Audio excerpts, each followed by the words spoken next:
3, 2, 1, 0. Action. Ignition sequence starts. Wanna Geeks.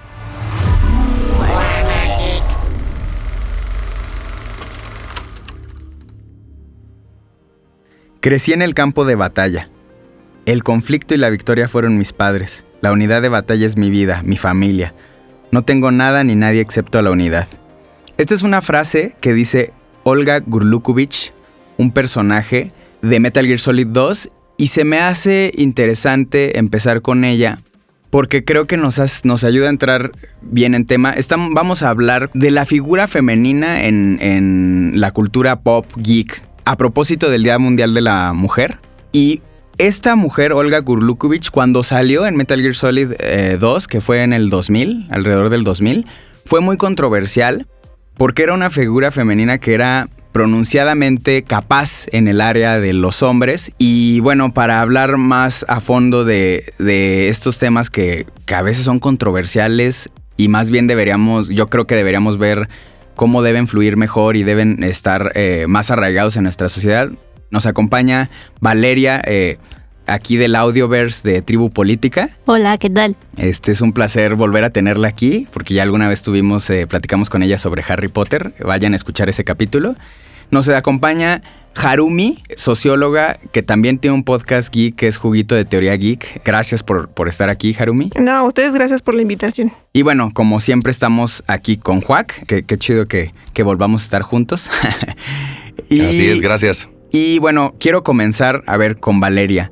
¿Cuáles son las figuras que se te vienen a la cabeza como de la cultura pop que inmediatamente tú digas, estas son las mujeres que más allá de que hagan justicia a la representación, son como las más sonadas, ¿no? O sea, ¿cuáles? Pues yo creo que depende igual del fandom. Sí, pero, claro. O sea, ahorita tengo muy en la mente a Gatúbela por el estreno de Batman. Las chicas de Batman, y voy a decir las chicas de Batman porque existen en función de Batman, que creo que es algo de lo que vamos a hablar hoy mucho. Y pues nada, o sea, creo que hay un montón de arquetipos en la cultura geek, buenos, malos, especialmente buenos en años recientes, y por buenos me refiero a personajes femeninos trabajados, ¿no? Con una personalidad propia, delimitada y complejidad, pero la mayoría de ellos tal vez están en función del héroe, ¿no? O del personaje principal, que usualmente es un hombre. Entonces, pues creo que hay muchos ejemplos de estos arquetipos que hablaremos más adelante, pero bueno, no sé, se me ocurre Gatúbela, que como ya mencioné, pues es como, ¿sabes? La chica mala, que usa su sexualidad y que es como así súper sexy, pero es malvada y sabe lo que hace, ¿no? Es como el relato de Eva, de Adán y Eva, súper actualizado. Claro, Entonces, pues nada, se me ocurre ella así de bote pronto, pero bueno, hay otros ejemplos maravillosos que hay que hablar, como es la Mujer Maravilla, Ramona Flowers, Ramona Flowers. Muy importante hablar de ella.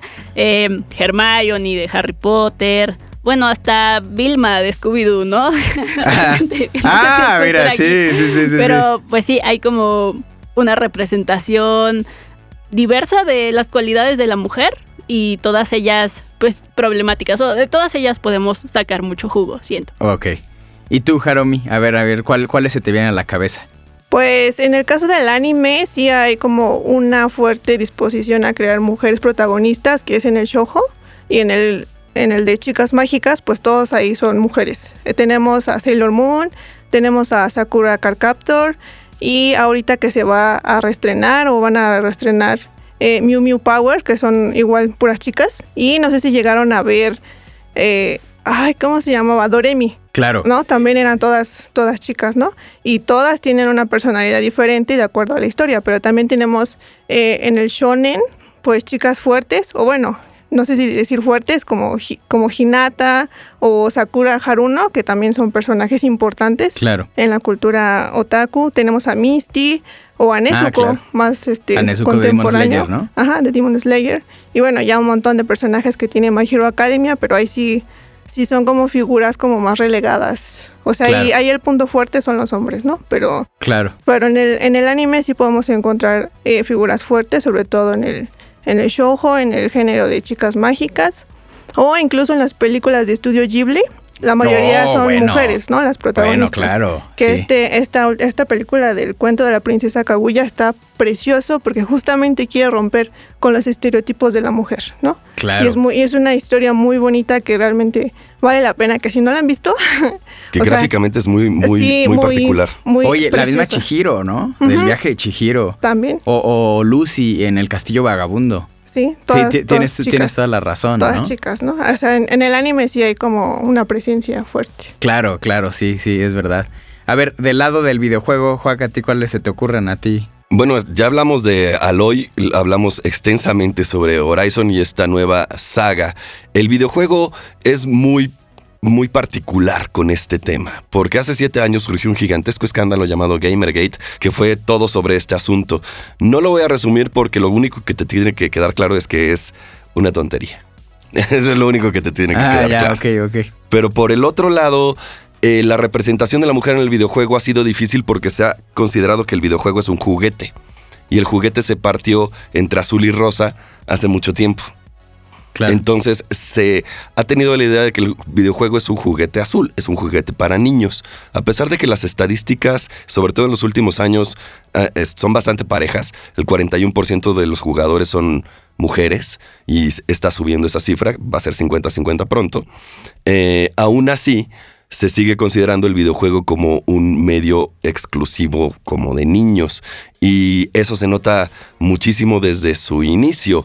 Para empezar, Mario Bros. Es la clásica historia de la damisela en peligro que hay que rescatar del dragón. Entonces esa es la primera representación, digamos, que tenemos. Ya después vienen otras. A ti, por ejemplo, quieres mencionar a Samus Aran. Claro. Metroid es este videojuego. Que fue en los 80s cuando se descubre, ¿no? Que es una mujer, es un videojuego de un cazarrecompensas. Okay. Ajá, es básicamente un robot que está en un juego de plataforma matando extraterrestres. Cuando terminas el juego, el robot se quita el casco y te das cuenta de que es una mujer. Y eso fue un shock en 1980. Sí, claro. Porque era una sorpresa. No había leaks de internet entonces. Tenías que acabar el juego para enterarte. Ahora, ¿qué pasa con este videojuego?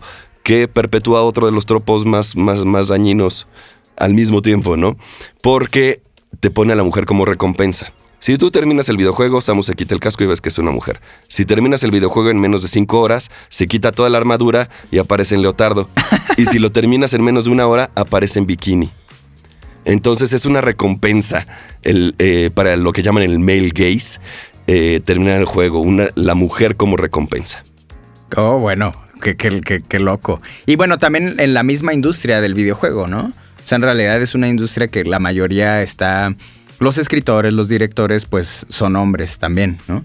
Entonces, la verdad es que el creador de Samus es un hombre. O sea, es una cosa ahí bastante extraña, ¿no? Porque esa es otra. Son los relatos de mujeres contadas por hombres muchas veces, ¿no? Mujeres escritas por hombres. Ajá. Y se nota. Y, ahora que hablaba Joaco y Harumi, yo nunca me he sentido ni interpelada por el anime ni por los videojuegos. En mi generación, por lo menos, o sea, yo recuerdo como ser niña y haber visto, ni siquiera me acuerdo el nombre, este videojuego que era de unas chicas súper voluptuosas jugando en bikini, que jugaban voleibol.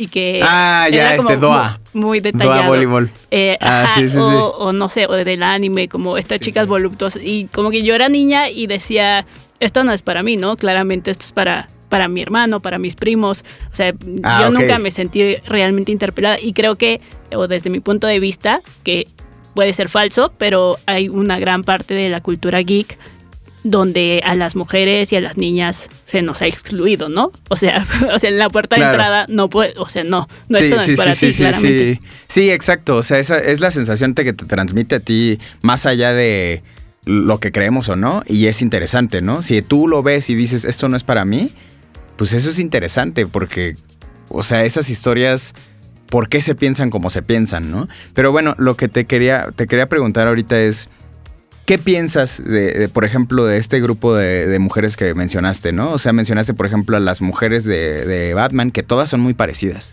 De alguna manera, todas son un poco parecidas, porque, por ejemplo, Hiedra Venenosa también es femme fatal. Bueno, Harley Quinn está muy extraña, ¿no? Ahorita también ha tomado mucha relevancia Harley Quinn. Es más moderna. Pero Y también creo está... que el mensaje es el contrario, ¿eh? Sí, es interesante Harley Quinn. Pero bueno, de las que mencionaste, de la misma Hermione, ¿qué opinión te merecen estos perfiles? O sea, ¿qué piensas o la Mujer Maravilla, ¿no?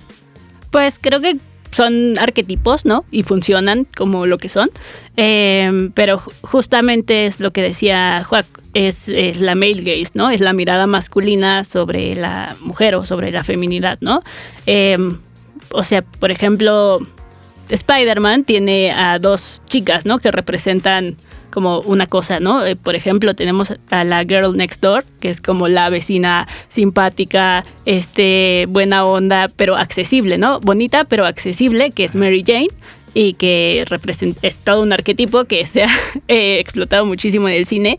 Y tenemos también otra que es muy común en el género de los superhéroes, que es la víctima fiel. O sea, es la esposa, la novia que se muere, que en el caso de Spider-Man es Gwen Stacy, ¿no? Que siempre así su memoria y entonces tú tienes que ser el héroe para vengarla y así, ¿no? Y ella fue perfecta, pero muere en esta idealización de mujer, que creo que es algo también dañino, es un estereotipo dañino también. Se llama Mujer en el refrigerador. Entonces, pues eso. Y bueno, por otro lado tenemos a la Mujer Maravilla, que es un término que sobrevive hasta estos días. Bueno, igual que el personaje, que es pues esta mujer que lo hace todo y que lo puede todo. Que además Mujer Maravilla no solo es inteligente, es superpoderosa, una gobernante capaz, sino que además es hermosa y además es buena persona, sí, ¿no? Claro. Tiene que serlo todo y es algo un término que se usa, ¿no? En el lenguaje común, ¿no? Es como la persona que es mamá y trabajadora y no sé qué es la Mujer Maravilla, ¿no? Que también es una carga muy pesada, pero... Claro. O sea, todos son como manifestaciones diferentes del machismo, eso es a lo que voy. Ok. Y bueno, pues nada, o sea, descomplejizan al personaje femenino en muchas ocasiones cuando solo lo reduces a un arquetipo. Entonces creo que ese puede ser un problema, pero de nuevo es un arquetipo, entonces tiene una función narrativa y pues nada, pero es interesante ver y bueno, pues no sé. También está Hermione, que es como que decíamos... Que aparte la verdad es que define el resto de su vida a la actriz, ¿no? A Emma Watson. Sí, y de hecho siempre hace el mismo papel, ¿no? Que es como la chica lista. Hermione es esta dicotomía de que tienes que ser lista o bonita, ¿no? Y bueno, ella al final, la sorpresa, por eso en el libro 4, es que perdón, soy una clavada de Harry Potter, cuando va al baile y se dan cuenta que también es bonita, es como, wow, puede ser dos cosas. Entonces es otra manifestación del machismo. Y finalmente, ¿qué había dicho? Ramona Flowers. Ramona Flowers. Que es todo un tema en la cultura geek, ¿no? Claro. O sea, Sí, esta sí, mujer que es como súper cool y así es como la chica de tus sueños y que solo existe narrativamente exacto. para revivir Porque ni la vida del güey. Tiene tanta personalidad, solo es la chica de los sueños de alguien y configuran la historia para que eso sea posible.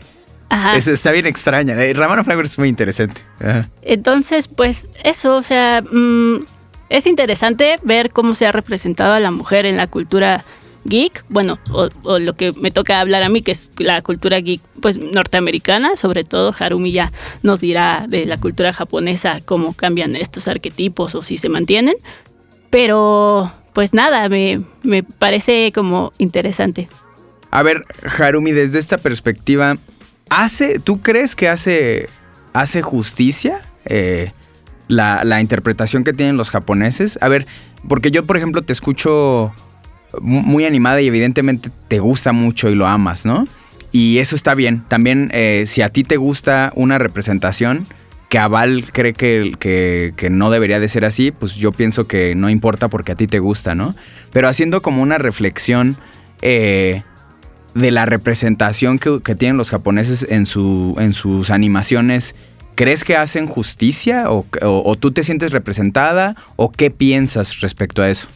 Pues creo que lo que más cuestiono de la industria japonesa es la imagen visual que tienen de los personajes femeninos, porque sí pueden tener una personalidad fuerte, un protagonismo fuerte, pero aún así eso no significa que dejen de hacerlas bonitas o ciertos estereotipos, porque muchas son personajes rubios. Por ejemplo, las 2 chicas más importantes en Full Metal Alchemist, las 2 son rubias. Risa Hockey y esta Winry Rockbell, a pesar de que son personajes fuertes, pues sí están en ese canon de belleza que son delgadas, voluptuosas, altas, ¿no?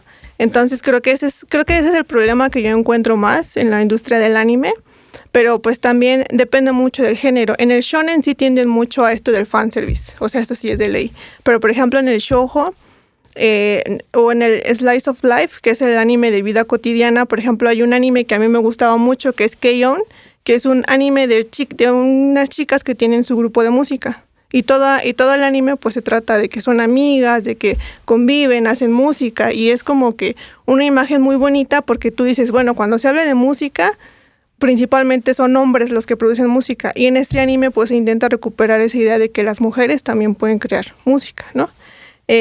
Por ejemplo, no sé si han visto The Promised Neverland, que ahí la protagonista es una mujer, Emma.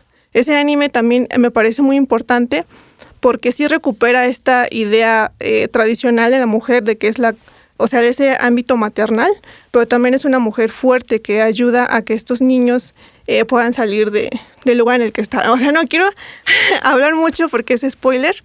No, tú dale. Tú dale, sí.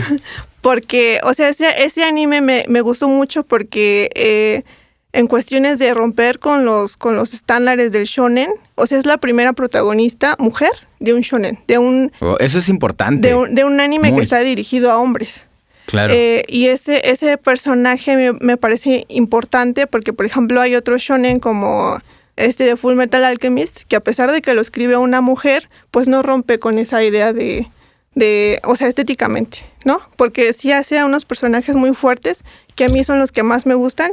Esta Risa y Winry creo que son los personajes que he visto en el shonen más fuertes porque pues sí contribuyen un poco en la historia, o sea, no nada más están ahí de relleno, o sea, es muy importante Winry en la vida de los hermanos Elric, o sea, ahí sí tú no puedes pensar.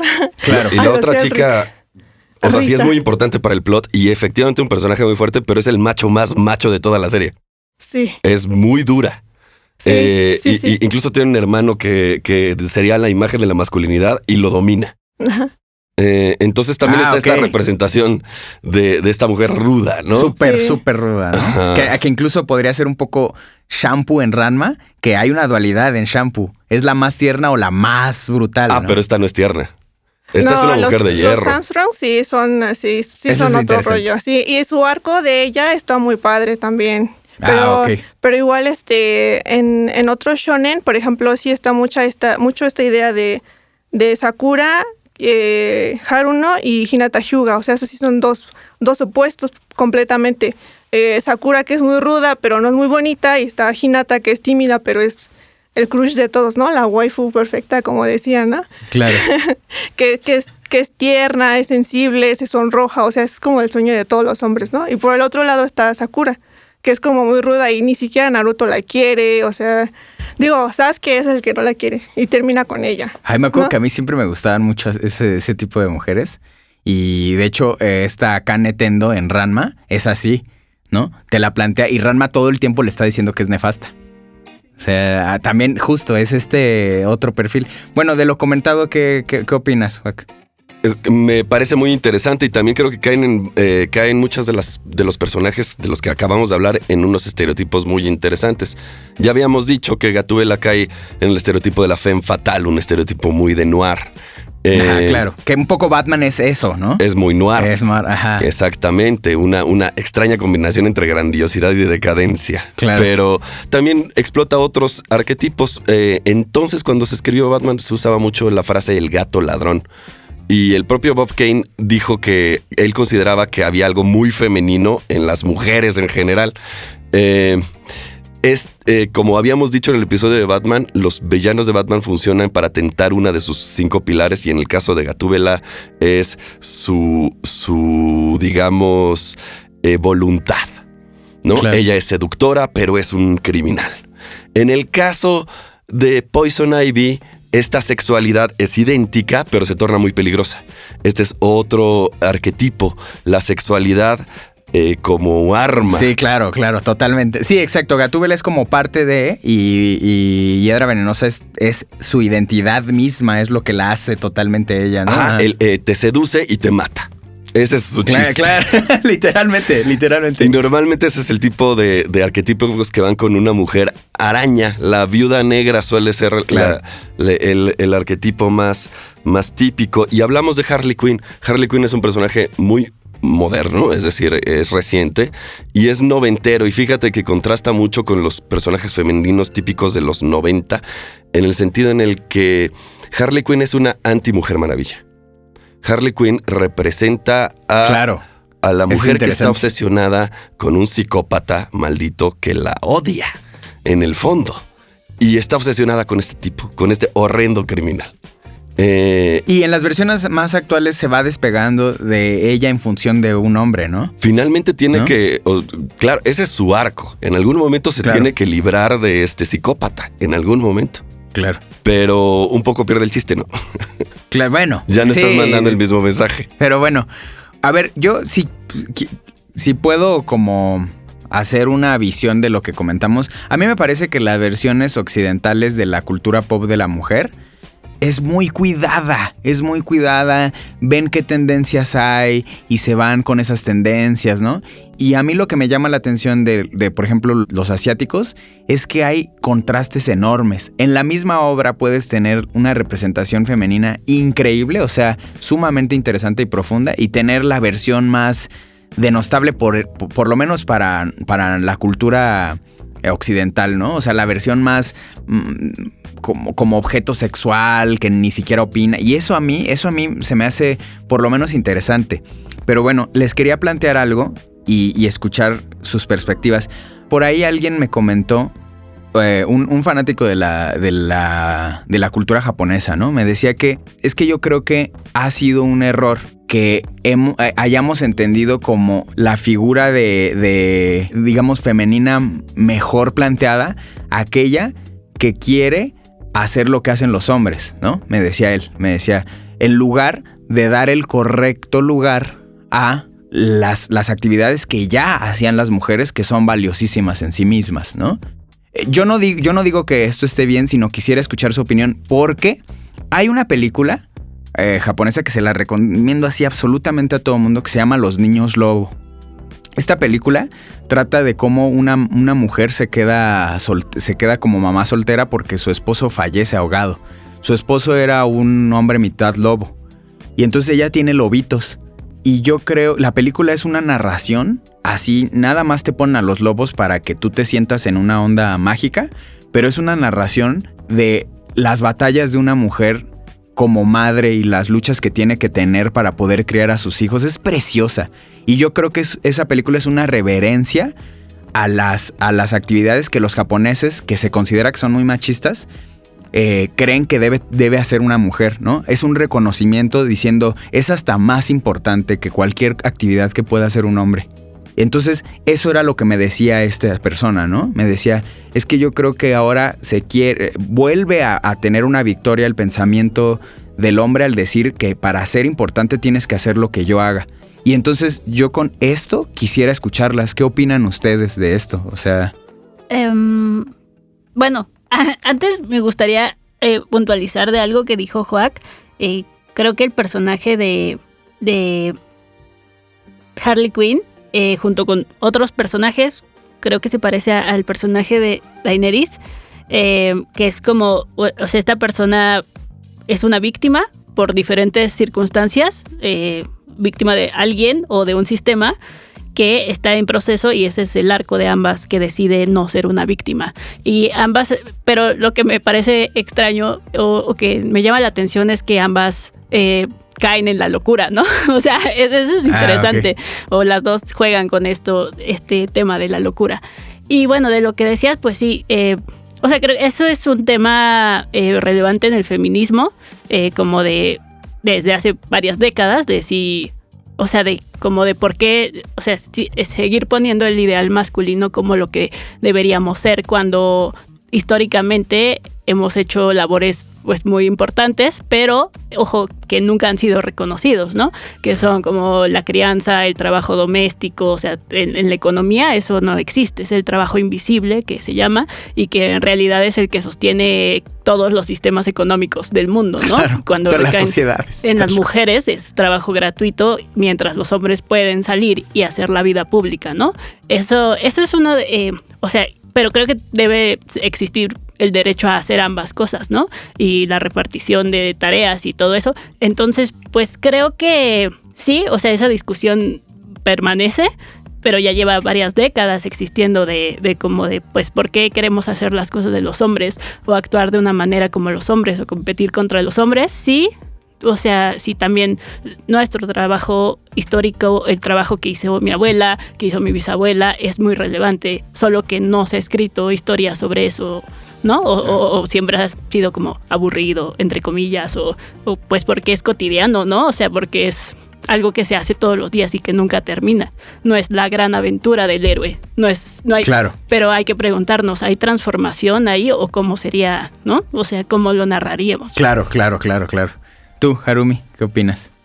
Pues creo que ninguna de las dos es más o menos valiosa porque pues toda la lucha de las mujeres se tiene porque no les han dejado estar en ciertos espacios, ¿no? Sobre todo en la ciencia, por ejemplo. O sea, sí ha habido mujeres relevantes en la ciencia y no se ha reconocido.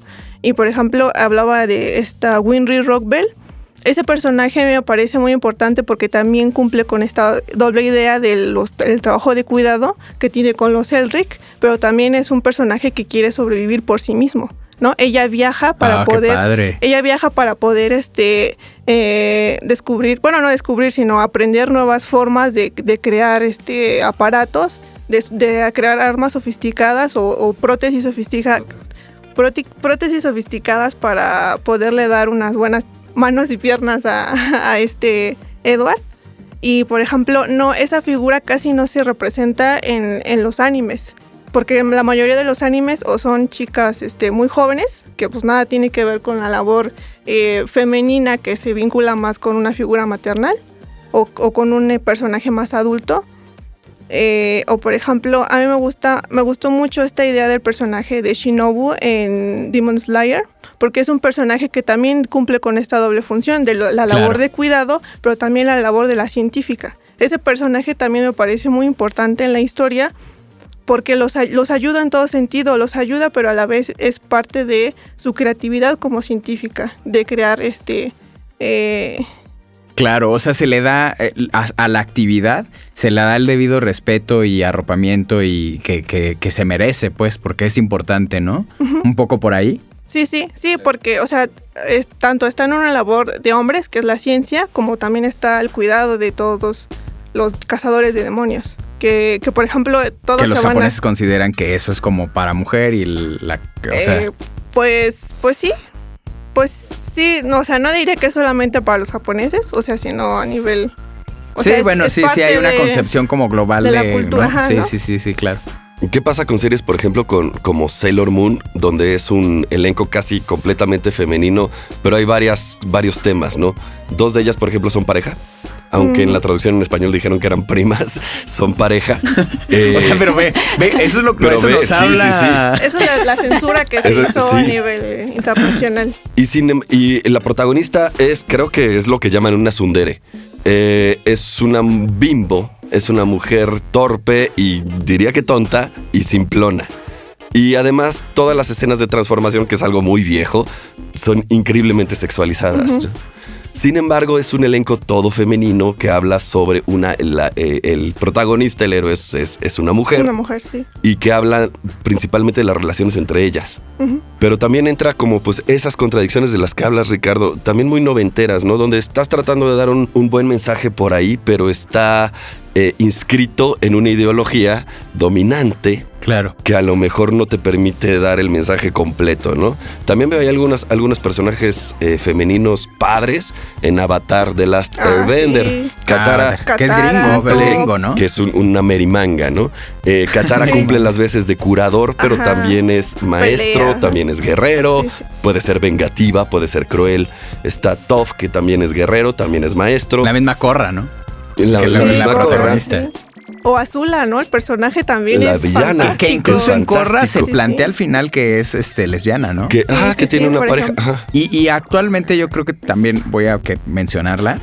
Yo creo que Ellie de The Last of Us es un gran emblema. Es que es sumamente compleja, Ellie, ¿no? Y creo, yo, ahora sí que creo que más o menos ese rumbo deberíamos agarrar. No por el arquetipo que representa a Ellie, sino todas las cosas que hay en su cabeza. Y la profundidad que tiene el personaje mismo. Y esto me lleva a quererles preguntar, ¿qué sigue? ¿O cuál es el futuro? ¿O cuál es el camino que nos falta recorrer? ¿Por dónde creen que le deberíamos empezar a dar, Val? Pues creo que primeramente es con que haya mujeres creadoras, mujeres al frente de los contenidos en toda la industria, en videojuegos, en caricaturas, en cómics, porque podemos aportar otras perspectivas. Creo que hay una gran deuda en cuanto a la sexualización de los personajes, que si bien, o sea, sí hay personajes femeninos desde hace décadas, pues hablábamos de Wonder Woman, o sea, pero salía con un mini trajecito, ¿no? Entonces, o sea, ese era como el precio a pagar. Creo que eso ha ido evolucionando y ya no es Ese era el tan precio a común pagar. con personajes nuevos. Por ejemplo, Rey de Star Wars, que a diferencia de, o incluso desde Amidala, ¿no? O sea, no existe esta sexualización, que sí hubo, por ejemplo, con la princesa Leia en algún momento que sale con un bikini, ¿no? También. Pero bueno, pues darle complejidad a los personajes y ¿por qué no explorar, ¿no? Como historias que son más del ámbito femenino, como ya decía Harumi, ¿no? O sea, como personajes que también tienen como labores de cuidado y de crianza, además de que son protagonistas y heroínas de sus historias, o no sé, historias de la maternidad, de amistad entre mujeres, de amor entre mujeres, ¿no? O sea, de no sé, historias de mujeres racializadas o de tercera edad, que es algo que me faltó decir, pero es algo también rescatable de la saga de Star Wars, cómo sale Leia, ¿no? Cómo En los recuperan a últimos Leia, ¿no? capítulos, en los últimos episodios, donde ya es una mujer de la tercera edad, Claro. viviendo otra etapa de la vida, pero sigue siendo así la jefasa, ¿no? Eso está sí, muy padre. Sí, eso está padre. ¿Cuál es tu, así, más allá de que si esté bien o no, cuál es tu, así, tu figura femenina así en la onda pop, que digas, eso la verdad me gusta y sí, a lo mejor hay cosas o problemas que detectas, pero que tú digas. A mí me gustó mucho el personaje de Max de Stranger Things. Me hubiera gustado que siendo niña haber tenido un personaje así, que se permite como que es súper skate y cool, pero a la vez es muy femenina y le enseña la feminidad a Eleven, ¿no? Y tienen una amistad súper padre, donde, o sea, ella puede ser lo que quiera hacer, ¿no? Y no tiene que elegir entre masculinizarse para ser cool y ser parte de la bandita, o ser ella misma, ¿no? Y su expresión femenina que quiere ser. Ese personaje me gusta mucho. Oh, eso está bien padre, qué padre, qué padre. Y tú, Harumi, ¿tú cuál crees que sea el camino que nos hace falta recorrer? No nada más en el anime desde su creación, sino nosotros como público. Ya sabes, porque justo eso es interesante, lo que dices de Sailor Moon, ¿no? Así de, ok, están allá en Sailor Moon están haciendo unos personajes diferentes y acá llegas y la prima, ¿no? O sea, ¿qué camino hace falta recorrer en la creación del anime y nosotros como público? Pues en el caso concreto de Sailor Moon sí fue un problema de traducción y de censura por Sí, parte pues, claro. del medio internacional, ¿no? Y creo que eso falta un poco, abrirnos a nuevas interpretaciones y a que cada cultura tiene una interpretación diferente. Y no por... bueno, es que pues es difícil desapegarnos de nuestra propia cultura occidental y no poder mirar a los productos en sí mismos, ¿no? Porque pues, siempre estamos mediados de alguna u otra manera. Claro, Y yo también estoy de acuerdo con que el mayor de los problemas es la sexualización de la mujer. claro. Porque, o sea, es curioso que principalmente sea la mujer. Y bueno, ahorita ya vemos que con los personajes de Marvel, pues siempre hay escenas, ¿no? De sin camisa, ¿no? Y eso lo agradecen siempre las fans masculinas. Digo, las fans... Sí, ¿no? Las fans masculinas. Y creo que eso, por ejemplo, ya no se ve tanto con los personajes de Kate Bishop. Ese personaje me encantó la serie que hicieron con ella, porque ya no es un personaje tan femenino clásico. ya quiere romper como que con esos estándares de la feminidad clásica de que siempre tiene que andar con vestidos o que usa faldas, ¿no? Eso me Claro. gustó. Eso me gustó mucho. Y en el caso de la cultura japonesa, pues sí hay varias creadoras. La creadora de Full Metal Alchemist es una mujer. La creadora de Demon Slayer también es una mujer. El estudio de Clamp que hizo Sakura Claro. Card Captor. Bueno, Rumiko Takahashi, que Ajá. fue la mujer más rica de Japón durante muchos años por todos los mangas que hace Ranma, hace Inuyasha, sigue, no para esa mujer. Bastantes. Sí, Ah. que por ejemplo en el caso de Japón, pues por ejemplo la que hizo Demon Slayer, pues no se conoce su rostro, ni tampoco de la que hizo Full Metal Alchemist no se conocen sus rostros, porque justamente ellos es un medio muy machista y ella no quiso revelar su identidad porque sabían que no la iban a leer. Entonces ahí por ejemplo también hay otra ¡Qué fuerte! cuestión que tendríamos que romper, principalmente el público, porque creo que no es un Claro. problema tanto del creador, sino del público.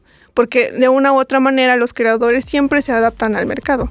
¿Y Claro. qué es lo que los fans quieren? Pues fanservice. Claro. Y es muy loco porque, por ejemplo, también uno de mis directores de videojuegos favoritos es ella. Y hace historias sumamente complicadas y ella describe cómo es de complejo el mundo del videojuego. De hecho, cada vez se está alejando más. Dice, es que es una friega. Ella creó Uncharted, ella escribió también Legacy of Kain y son historias sumamente complejas y profundas y con muchos matices. Y justo, pues el medio también se va adaptando al público, como dices. Y a veces decimos, ay, maldito el medio, y no nos damos cuenta que somos nosotros los que estamos orillándolos a ser como son, ¿no?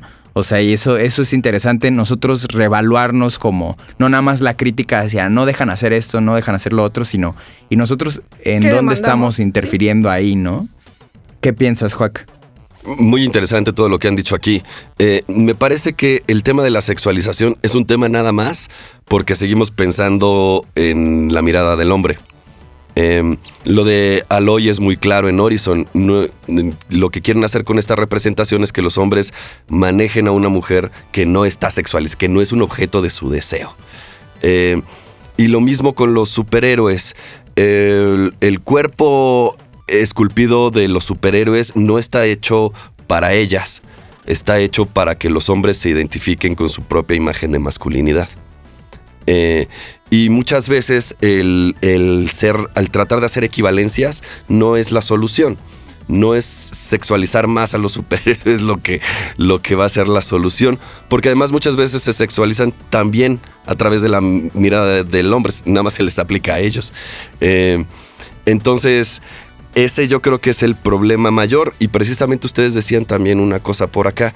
Que a veces los roles más típicamente considerados femeninos son mal vistos, o hay una especie de rechazo de entrada a todo lo que parezca como de niñas. Y es muy claro en las estadísticas. En las películas de acción son las consentidas de Hollywood porque saben que las novias sí se van a meter con el novio a ver la película de acción, pero no viceversa. Él no se va a meter a la película romántica nunca. Claro. Entonces... Y luego, ¿sabes yo qué he visto? Ajá. Por ejemplo, a mí me gustan mucho, güey. Así por ejemplo, acabo de ver Diario de una Pasión y yo así de, no mames, increíble, ¿no? Llorando. Pero ahí te va, sí, no, pero ahí te va.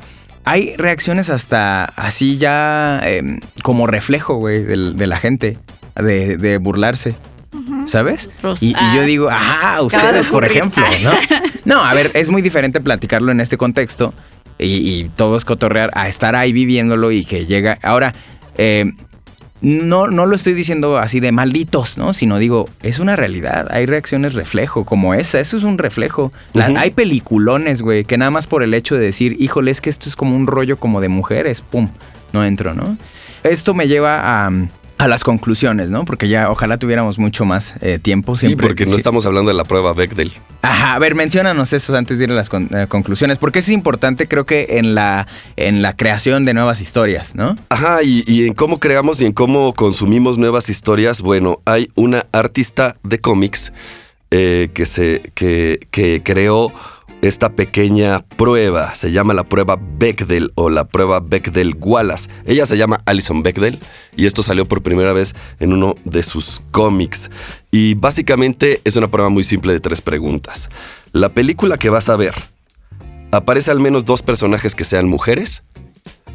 2. Esos personajes tienen una conversación entre ellas. Y 3. Esa conversación es de otra cosa que no sea un hombre. ¿Sabes cuál no la pasa? Star Wars. No pasa Volver al Futuro. No pasa La Identidad Bourne. No pasa X-Men. No pasa Hombres de Negro. O sea, las mayorías de las películas que se te vengan a la cabeza no cumplen ese criterio. Qué loco, ¿no? Que pareciera tan así de, tan sencillo porque pues debería, es muy simple. ¿No? Sí, qué interesante. Eso está bien interesante. Entonces necesitas 2 mujeres que tengan nombres y diálogos, que hablen entre ellas y que esa conversación no sea sobre el hombre. Claro. Quisiera pasar a nuestras conclusiones respecto a estos mundillos en los que se coluden un montón de cosas. Dime, Val, ¿cuál es tu conclusión de este mundo pop feminista? Pues mi conclusión es que hay mucho por explorar todavía, pero la verdad yo sí siento que ha habido décadas de estereotipos dañinos donde sí, como mencionaba anteriormente, yo creo que muchas mujeres y niñas nos hemos sentido como excluidas de esta parte de la cultura que es tan relevante, ¿no? Y que a la vez genera tantos productos culturales, pero no podemos estar fuera de esta cultura porque permea todo. O sea, son, ya decían, las películas de Marvel, ¿no? Las principales películas que hay en el cine, todo es todo. Claro. Entonces, falta mucho camino por recorrer, pero a la vez me entusiasma ver qué va a pasar con las nuevas generaciones y con qué chip. ¿Con qué chip vienen? No, pues a mí me entusiasma ver lo que tú estás escribiendo. De verdad, genuinamente, porque queremos ver todas esas historias que todavía faltan por ser contadas de parte de ustedes y creo que solo es afortunado escuchar más historias. Por eso me entusiasma también a mí. Sí, y es como la única manera de entendernos, ¿no? Y empatizar. O sea, claro, como decir, ver las historias de los otros y cómo son, ¿no? O sea, cosas que nunca voy a vivir a lo mejor. Es como, no sé, por ejemplo, ¿no? La experiencia de ser una mujer racializada, pues no lo voy a vivir en esta vida, por lo menos. Claro. Pero necesito entenderlo y para entenderlo necesito que una mujer racializada me lo cuente a través de las historias. Y usualmente las historias entran mejor por la ficción. Sí, eso es verdad. Harumi, tu conclusión. Pues a mí me quedan más preguntas con todo esto porque, o sea, en la medida de lo posible, ¿cómo podemos como fandom, porque nosotros somos parte del fandom, no somos creadores, cómo podemos romper y cómo podemos contribuir eso para que los creadores se den cuenta de que hay más cosas que los arquetipos que ya han fundado, ¿no? Y cómo podrían fundar nuevos arquetipos ya con todas estas luchas contemporáneas que tenemos, ¿no? Creo que eso es como que lo más importante y también algo que debemos rescatar es tratar de ser un fandom menos tóxico. Bueno, yo personalmente no soy un fandom, no pertenezco a fandom tóxico, pero sí he visto que muchos, sobre todo el fandom masculino, pues se tienden a quejar de que no tiene este disfrute de la mujer, ¿no? Que es como que lo que más he visto criticado, porque mencionaba Diego en Juguito de Teoría Geek como esta rule, no sé si es la rule 33 o la 34, la que sexualiza a todos los personajes y es como, o sea, bueno, el personaje no tiene nada que ver con algo sexual y ya el fandom lo tiene Pokémon, eso sí me duele. Fanart y todo, o sea, ¿por qué son así? O sea, creo que eso sí es como algo que deberíamos de cuestionar, ¿no? Los fans, cómo han contribuido a que no se tome de manera seria todo lo que puede colaborar la industria cultural, ¿no? Como ya mencionaban, o sea, sí es muy importante toda la cultura porque es el medio más inmediato que nosotros tenemos para conocer. Y creo que eso es importante, tomar que toda la cultura mediática es una forma de conocimiento que nos llega a nosotros y cómo nosotros podemos cuestionarla. Creo que eso es lo más importante. Claro, está padre. ¿Tú, Juac? Me gustó mucho todas sus intervenciones. Como ejemplo de lo que acabas de decir, en Resident Evil, que es un videojuego que se jacta de tener muchos personajes femeninos y que esos personajes son hábiles, profesionales, badass, que pueden con su propia vida, sin embargo tienen una opción de skin que siempre es un fetiche. esta profesional se convierte en enfermera sexy o en pirata sexy o en algo así. Entonces sí permanece esa queja del male gaze de no puedo sexualizar este personaje femenino como queja. Y bueno, ya a modo de conclusión, sí puedo decir que el problema es ese, el male gaze, la mirada masculina que se aplica a todo. Es importante tener autores femeninas que nos puedan dar una historia desde su perspectiva, pero es muy difícil deshacerse de la mirada masculina, que es la mirada de la civilización entera. Y también está esta parte en donde no se aprecian las actividades que serían más típicamente femeninas, como pues criar, cuidar, mantener y llevar algo a cabo, ¿no? Decía Val que no es el viaje del héroe, ¿no? No es esta cosa que tienes que lograr épicamente, pero sí es, nada más que este logro no es en uno mismo, sino en otra cosa. Criar algo es lograr que los demás logren sus objetivos, no tanto tú. Y creo que eso también es heroico, y deberíamos también verlo así. Claro, yo a propósito de eso, ya lo comenté, yo más allá, es que quién sabe, ¿no? Quién sabe cuál sea el camino, ojalá estemos dando por donde debería de ser, y estas pláticas son para eso, ¿no? Como ver otras perspectivas. Y bueno, muchas gracias de nuevo, Harumi, muchas gracias, Val. Vean, escuchen más bien Juguito de Teoría Geek también, y escuchen Tribu Política, y bueno, nos vemos en otro capítulo nos escuchamos de Wanna Geeks. Suscríbete a Wanna Geeks, una producción original de Audiocentro, con la participación de Ricardo Yaguaca y Joaquín Ortega. Edición Héctor Mondragón. Producción Javier Martret. Dirección general Luisa Cantú. Audiocentro.